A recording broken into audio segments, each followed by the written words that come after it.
प्रशांत किशोर को बेतिया कोर्ट का सम्मान, सांसद संजय जायसवाल मानहानि मामले में तलब। नमस्कार, आप देख रहे हैं सिटी पोस्ट लाइव और मैं हूं रवि।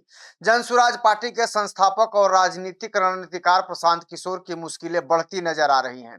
दरअसल पश्चिम चंपारण के बेतिया व्यवहार न्यायालय ने भारतीय जनता पार्टी यानी कि भाजपा के सांसद डॉक्टर संजय जायसवाल द्वारा दायर मानहानि मामले में प्रशांत किशोर को सम्मन जारी कर अदालत में उपस्थित होने का निर्देश दिया है।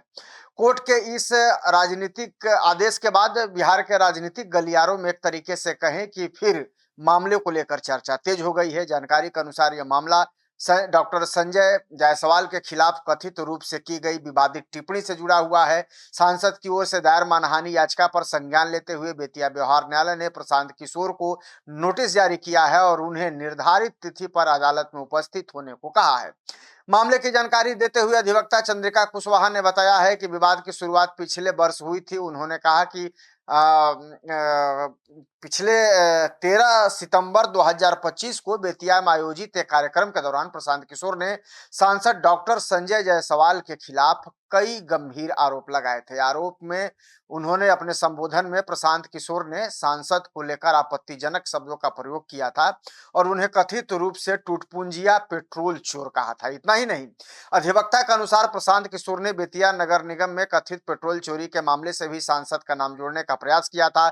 इसके अलावा उन्होंने बेतिया में निर्माणाधीन ओवरब्रिज, जिसको आरओबी के नाम से भी जानते हैं, अलाइनमेंट को सांसद द्वारा अपने निजी लाभ के लिए प्रभावित करने का आरोप भी लगाया था। इन बयानों को डॉक्टर संजय जायसवाल ने अपनी छवि को नुकसान पहुंचाने वाला और मानहानि कारक बताया है। इन आरोपों के बाद सांसद ने न्यायालय का रुख किया और प्रशांत किशोर के खिलाफ मानहानि का परिवाद दायर किया। सांसद का कहना था कि बिना किसी ठोस प्रमाण के लगाए गए आरोपों से उनकी सामाजिक और राजनीतिक प्रतिष्ठा को नुकसान पहुंचा है।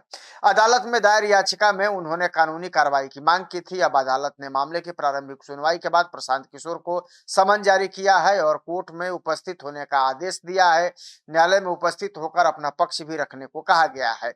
इस घटनाक्रम को लेकर के बिहार की राजनीति में फिलहाल जो है चर्चाओं का बाजार गर्म हो गया है और बिहार के राजनीति के लिहाज से भी इस घटनाक्रम को काफी महत्वपूर्ण माना जा रहा है, क्योंकि प्रशांत किशोर और भाजपा नेताओं के बीच कई मुद्दों को लेकर लंबे समय से राजनीतिक टकराव देखने को मिलता रहा है। राजनीतिक विशेषज्ञों का मानना है कि यह मामला जो है वो केवल कानूनी विवाद नहीं बल्कि बिहार की बदलती राजनीति परिस्थितियों से भी जुड़ा हुआ है। प्रशांत किशोर पिछले कुछ वर्षों से बिहार की राजनीति में सक्रिय भूमिका निभा रहे हैं और जनसुराज अभियान के माध्यम से राज्य भर में जनसंपर्क अभियान चला रहे हैं। वहीं भाजपा सांसद डॉक्टर संजय जायसवाल भी पश्चिम चंपारण क्षेत्र के प्रमुख राजनीतिक चेहरों में से एक हैं।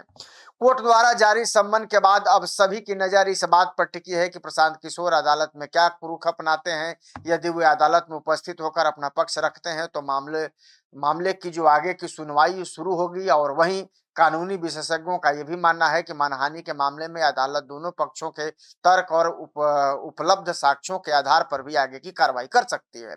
फिलहाल बेतिया व्यवहार न्यायालय के इस आदेश से बिहार के राजनीतिक सरगर्मी बढ़ गई है।